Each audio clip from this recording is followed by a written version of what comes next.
ശരിയാക്കി തരാം. ആ ചെറിയ സ്പാനറിങ് എടുത്തേ. പറയുന്നത് കേരള പോലീസാണ്. ശരിയാക്കേണ്ടത് ഹെലികോപ്റ്റർ. അലുവയും മത്തിക്കറിയും പോലെ ഒരു ചേരായികയുണ്ടല്ലേ.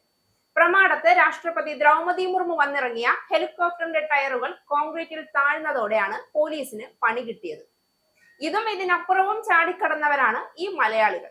പിന്നെ മുന്നും പിന്നും ഒന്നും നോക്കിയില്ല, തള്ളി അങ്ങ് നീക്കി. ഏത്? ഹെലികോപ്റ്റർ.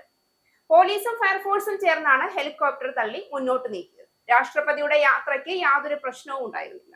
സുരക്ഷിതമായി തന്നെയായിരുന്നു ഇറങ്ങിയത്. എന്നാൽ ഇറങ്ങിയ ശേഷമാണ് ഹെലികോപ്റ്ററിന്റെ ടയറുകൾ കോൺക്രീറ്റിൽ താഴ്ന്നത്.